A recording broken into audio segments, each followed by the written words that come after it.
వేదిక మీద ఉన్నటువంటి పెద్దలందరికీ పేరు పేరున నమస్కారం. ముందు ఉన్నటువంటి వారందరికీ నమస్కారం. ఇవాళ మనం అన్నవరం దేవేందర్ గారి యొక్క సాహిత్యం గురించి, అట్లాగే పొన్నం రవిచంద్ర గారి యొక్క సినీ రంగ కృషి గురించి ఒక 5 నిమిషాలు 10 నిమిషాలు మాట్లాడుకున్నాం. మీ అందరికీ చాలా మందికి అన్నవరం దేవేందర్ జగమెరిగిన బ్రాహ్మణునికి అన్నట్టుగా మీ అందరికీ తెలిసినటువంటి వాడు. అయినప్పటికీ అన్నవరం దేవేందర్ యొక్క సాహిత్యాన్ని ఒక సీరియస్గా కొంత అధ్యయనం చేసినటువంటి వారిగా కొన్ని విషయాలు నేను ఈ మధ్యన మొన్న సోమవారం నాడు ఆంధ్రజ్యోతి పత్రికలో రాసినట్టు ఒక వ్యాసంగా వచ్చింది. అన్నవరం దేవేందర్ యొక్క కవిత్వాన్ని మనం చూసినప్పుడు మిగతా ఈనాడు ఉన్నటువంటి ఆధునిక కాలపు కవులందరికన్నా ఒక విలక్షణమైన కవిగా మనకు అన్నవరం దేవేందర్ కనిపిస్తాడు. ఏ విషయంలో విలక్షణంగా కనిపిస్తాడు అని అంటే, ఒకటి భాష విషయంలో కనిపిస్తాడు, మరొకటి వస్తువు విషయంలో, ఆయన తీసుకునేటువంటి వస్తువుల విషయంలో కనిపిస్తాడు. అట్లాగే ఆయన యొక్క దృక్పథాన్ని కూడా మనం చూసినాము. అంటే ఆయన ఆలోచన దృక్పథం. మరి హుస్నాబాద్ అంతా కూడా ఒక పోరాటాలు పరిణమించినటువంటి నేల. సాయుధ రైతాంగ పోరాట కాలంలో నుంచి అమేరి ప్రభాకర్ రావు త్యాగాల నుంచి, లేదంటే ఇక్కడ ఏర్పాటైనటువంటి స్థూపాల నుంచి, ఆయన ఒక జర్నలిస్ట్గా పనిచేసినటువంటి నేపథ్యం నుంచి మనం చూసినప్పుడు ఆయన దృక్పథం అంతా కూడా ప్రజల వైపున ఉన్నటువంటి దృక్పథం.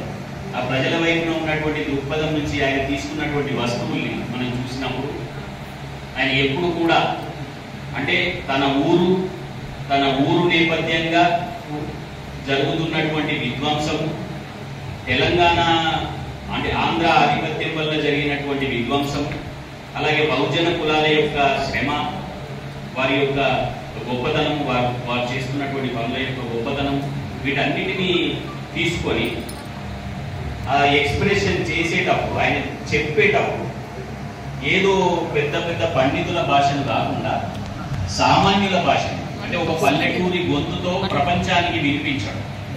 ప్రపంచానికి వినిపించడం అన్నప్పుడు ఇప్పుడు ఇంకొక మాట ఉంది. ప్రపంచీకరణ అనే ఒక పేరు, అంటే రైతులు తీర్చివేయడం, కుల వృత్తుల్ని నలిపివేయడం, అంటే ఊళ్ళనన్నిటినీ కూడా ఒక రకంగా ఒక బానిసత్వంలోకి నెట్టడం, వస్తు వ్యామోహంలోకి నెట్టడం, ఇవన్నీ జరుగుతుంది. ఇగో వీటన్నిటినీ కూడా అన్నవరం దేవేందర్ తన కవితా వస్తువుగా తీసుకొని మాట్లాడి దాన్ని కవిత్వంగా చేసి, కవిత్వంగా చేయడం అంటే ఇప్పుడు మనం అనుకున్నట్టుగా పల్లెటూరి మాటల్లోనే కవిత్వంగా చేయడం, ఒక సంభాషణ పల్లెటూరి వ్యక్తి మాట్లాడితే ఒక సంభాషణ చేస్తే ఎట్లా ఉంటుందో అట్లాగా చేయడం. అంటే అందులో కూడా ఒక ఆత్మగౌరవం ఉంది. ఇప్పుడు ఇంతకుముందు వీరన్న యాదవ్ గారు మాట్లాడినప్పుడు దాశరథి యొక్క ధిక్కారం గురించి మాట్లాడారు.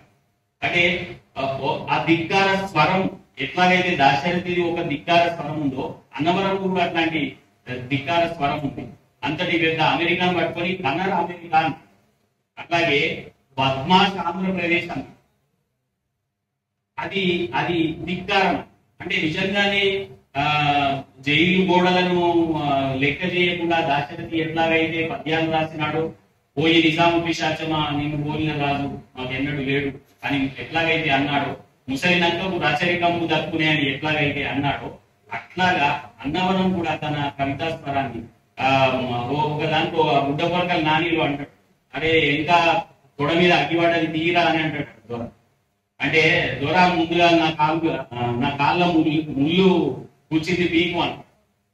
అంటే ఎంత ధైర్యం ఉంటే అట్లాగా మాట్లాడాలి. ఆయనకు సంబంధించి ఒక నాని బాగా ఫేమస్ కూడా అయింది. ఒకప్పుడు దొరగారిని చూస్తే పడేది, మరి ఇప్పుడు అల్లనే పోస్తున్నామని అన్నాడు. అంటే ఎట్లా అంటే ఏదో మెప్పుల కోసం కాదు, నిజంగానే అది లోపలి నుంచి వచ్చినటువంటి, ఇక్కడ ఉన్నటువంటి ఆ దొరతనమో, పెద్దరికమో, ఆధిపత్యమో, వలసాధిపత్యమో, అమెరికా ఆధిపత్యం, ఇవన్నీ ఇన్ని రకాల ఆధిపత్యాలు ఉన్నాయి. కులాధిపత్యాలు ఉన్నాయి, అలాగే దొరల ఆధిపత్యం అంటే జమీందారీ భూస్వామి ఆధిపత్యాలు ఉన్నాయి, అలాగే ప్రపంచీకరణ ఆధిపత్యం ఉంది. ఇగో వీటన్నిటినీ బద్దలు కొట్టడానికి కవిత్వాన్ని ఎక్కుపెట్టినటువంటి వాడు గౌరవనీయులైనటువంటి శ్యామప్రసాద్ గారు మరియు రవిచంద్ర గారికి హృదయపూర్వక స్వాగతం.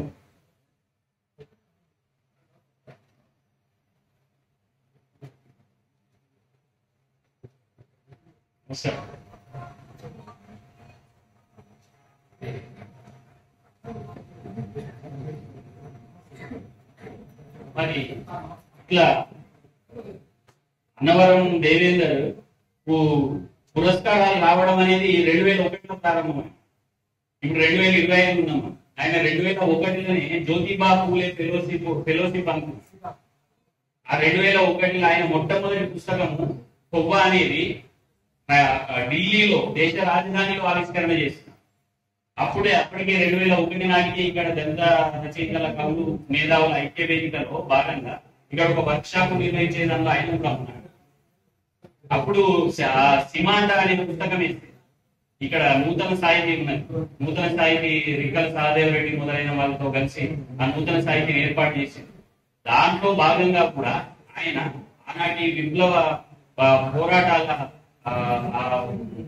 దృక్పథాన్ని తీసుకొని ఆయన కవిత్వం రాస్తాడు. అట్లాగా మరి అంటే అన్నవరం గురించి మాట్లాడాలంటే గంటల కొద్ది మాట్లాడినా కూడా ఒడవది. ఆయన ఇప్పటికీ ఒక 18 పుస్తకాలు వేసినాడు.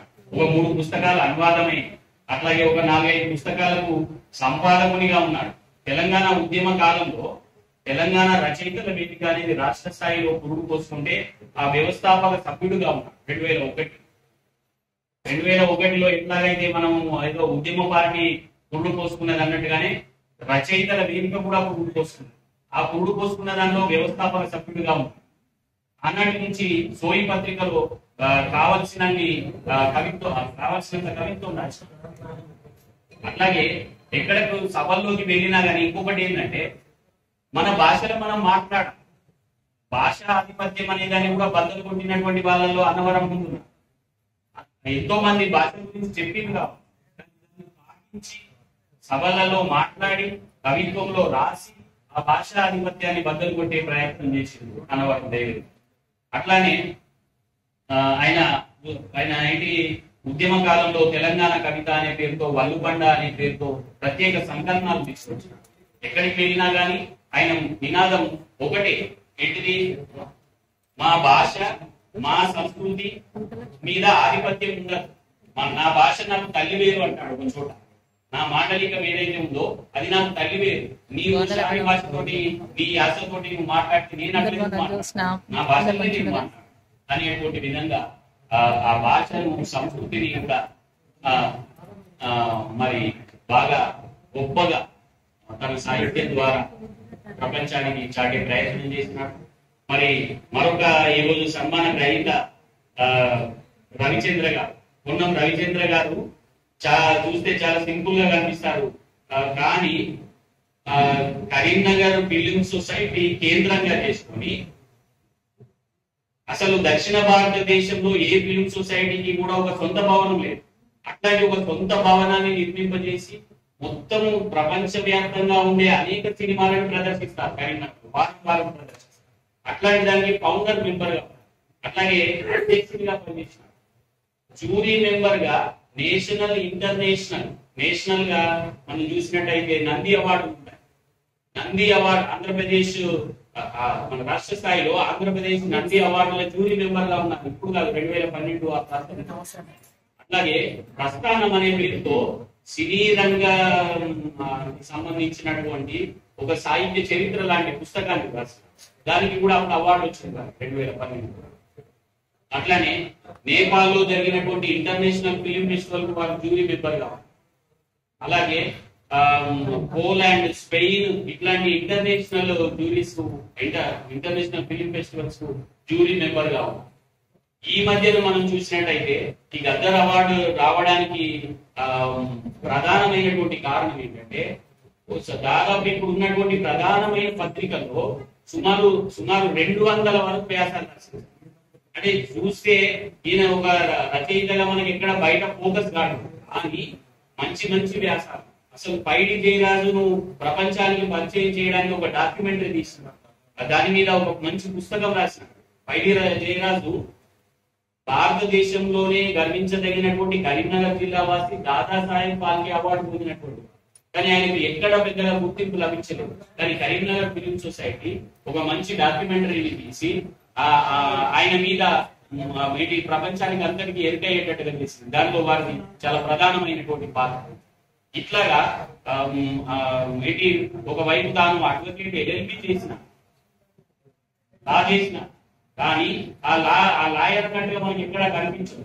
చాలా అంటే చాలా మంది రచయితలతో చాలా ఇది ఒక సౌజన్యమైన హృదయం, సున్నితమైన హృదయంతో మాట్లాడతారు. ఏ గర్వము ఇట్లాంటివి ఏవి ఉండవు. ఇంకొకటి, వారి నాన్నగారు పొన్నం సత్తయ్య గారి యొక్క పేరు మీద ఒక ట్రస్ట్ ను ఏర్పాటు చేసి సేవా కార్యక్రమాలు చేయడం అంటే ఇది ఇప్పుడే అనిపించవచ్చు, కానీ వారికి మొదటి నుంచి అట్లాంటి సేవాభావం 2000 అంటే ముందే 1987-88 కాలంలోనే వారు జర్నలిస్ట్ గా మొదలైన ఆంధ్రపత్రిక 87 కాలంలో ఆంధ్రపత్రిక ఉంది. దాని తర్వాత అది మారి కాస్త ఆంధ్రభూమిగా మారి ఆంధ్రభూమిలో కూడా వారు జర్నలిస్ట్ గా పనిచేస్తున్నారు, చాలా కాలం నిర్వహించినారు. దాని తర్వాత వారే స్వయంగా మానేరు టైమ్స్ అనే ఒక పత్రికను నడిపించినారు. ఆ మానేరు టైమ్స్ కలర్ పత్రిక లాగా ఒక 10,000 కాపీల సర్క్యులేషన్ ఉండేది ఆ కాలంలో. అంటే 2000వ సంవత్సరం కన్నా ముందు అప్పటి వరకు. అట్లాగా అక్షర ఉజ్వల అనే ఒక ప్రోగ్రామ్ మనకు ఉండేది. ఆ అక్షర ఉజ్వలకు సంబంధించి ఆ ప్రోగ్రామ్ కు సంబంధించినటువంటి పుస్తకానికి మంత్లీ ఒక సంచిక వచ్చేది. దానికి ఎడిటర్ గా ఆంధ్రప్రదేశ్ ప్రభుత్వము ఏర్పాటు చేసినటువంటి ఆంధ్రప్రదేశ్ అనే సంచిక ప్రతి నెల వస్తుంది మాసపత్రిక. దానికి అసోసియేట్ ఎడిటర్ గా పనిచేసిన అంటే ఎక్కడ కూడా తన యొక్క గర్వము అతిశయము ఎక్కడ ఏమి కనిపించకుండానే సైలెంట్ గా పనిచేసుకుని వెళ్ళడం అనేది సార్లో మనం చాలా గొప్పగా గమనించవచ్చు. అంటే ఎక్కడ కనిపించడం మనం, కానీ ఆయన పనులు కనిపిస్తాడు. అట్లాగా ఆంధ్రప్రదేశ్ ప్రభుత్వం ఉన్నప్పుడు కేంద్ర ప్రభుత్వం ఒక అవార్డు ఇచ్చింది, వారు ఉత్తమ సాంస్కృతిక కార్యక్రమాల నిర్వాహకు అనే అవార్డు ఇచ్చింది. అంటే గొప్ప కల్చర్ ప్రమోట్ చేసినటువంటి విషయం లోపల అవార్డు ఇచ్చింది. ఇట్లాగా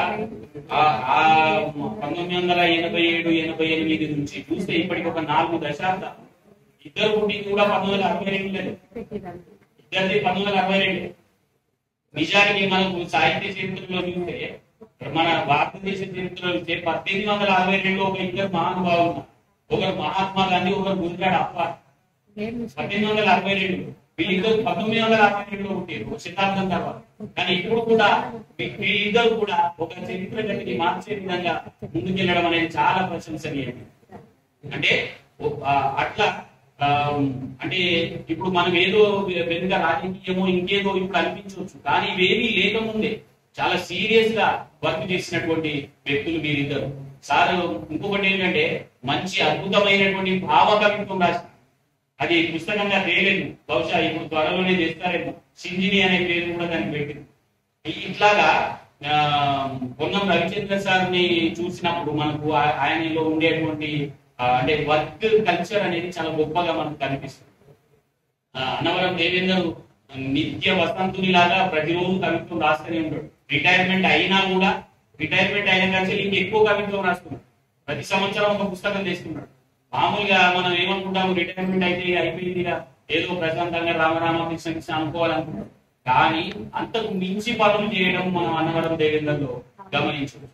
ఇట్లాగా వీరిద్దరు హేమాహేమి లాగా అనేక అవార్డులు తీసుకొని అట్లాగే ఏంటి గొప్ప పనులు చేసుకున్నటువంటి వారిని ఈ సందర్భంగా ఈ స్ఫూర్తి ఫౌండేషన్ వాళ్ళు, స్ఫూర్తి అసోసియేషన్ వాళ్ళు నాకు బాగా పరిచయం సార్ పల్లీల శంకర్ సార్ ఎక్కడ కూడా విరామం లేకుండా అనేకమైనటువంటి కార్యక్రమం. ఇంకొకటి నాకు సాధారణంగా నేను విష్ణావాదు స్ఫూర్తి ఒకటి మీరు పుస్తకం ఇస్తారు. అట్లనే రవిచంద్ర సార్ 2005లో శతవసంతాల కరీంనగర్ ఒక అద్భుతమైన పుస్తకం ఇది. అసలు కరీంనగర్ జిల్లా చరిత్ర గురించి ఇప్పటి సాహిత్య లోకానికి పరిచయం చేసుకోవాలంటే శతవసంతాల కరీంనగర్, మనకు మలేశ్వరి లాంటి వాళ్ళు కరీంనగర్ జిల్లా సాహిత్య చరిత్ర రాసింది. కానీ 2005 నాటికి ఒక మంచి కరీంనగర్ ను అన్ని వైపులా అన్ని కోణాల్లో నుంచి చూడాలంటే శతవసంతాల కరీంనగర్ అనే పుస్తకం చాలా అద్భుతంగా తీర్చిదిద్దిన. అందులో బహుశా అన్నవరం సంపాదకులుగా ఉండి ఉండవచ్చు, సార్ ప్రధాన సంపాదకులుగా ఉన్నారు. ఇట్లాగా ఒకటి కాదు, రెండు కాదు, ఇద్దరు కూడా మరి సమాజ సేవ కోసం అంకితమై నిజంగా మనం ఈనాడు గమనించినట్టయితే ఎవరి స్వార్థంలో వాళ్ళు బతికిస్తున్నటువంటి ఈ కాలంలో సమాజం కోసం పనిచేయడం అనేది చాలా గొప్ప విషయం. అవార్డులు రివార్డులు రావడం ఎట్లా ఉన్నా కానీ తమ జీవితాన్ని సమాజం కోసం కేటాయించడం అనేది చాలా గొప్ప విషయం. అట్లాంటి గొప్పనైనటువంటి పనులు చేసినటువంటి వీళ్ళిద్దరికి ఈ పురస్కారాలు రావడం, ఆ సందర్భంగా ఇక్కడ స్ఫూర్తి అసోసియేషన్ సన్మానించాలనుకోవడం. చాలా కవితలు ఉన్నాయి, అన్నవరంకు సంబంధించిన కవితలు చాలా ఉన్నాయి, అలాగే తొన్నల రవిచంద్ర సార్కి సంబంధించినటువంటి చాలా వ్యాసాలు ఉన్నాయి. ఇంతమంది ఉన్నారు కనుక సమయం ఎక్కువ తీసుకోకూడదని నేను ఇక్కడికి ఆపేస్తున్నాను. అందరికీ హృదయపూర్వకమైనటువంటి ధన్యవాదాలు. వెంకటేశ్వర గారు ఉస్మానాబాద్ ప్రభుత్వ డిగ్రీ కళాశాలలో తెలుగు లెక్చరర్ గా ఒక సంవత్సరం క్రితం వరకు పనిచేసి ఇటీవల బదిలీ అయ్యి కరీంనగర్ ఎస్ఆర్ఆర్ కళాశాలకు వెళ్ళడం జరిగింది. డిగ్రీ కళాశాలలో స్ట్రెంత్ పెరగడం కోసం పిల్లలకు అనేక కార్యక్రమాలు నిర్వహించడంలో వారు చాలా చక్కటి సృజనాత్మకంగా ప్రదర్శించారు. వారు ఇద్దరి గురించి చెప్పినందుకు సంతోషం సార్. ఇప్పుడు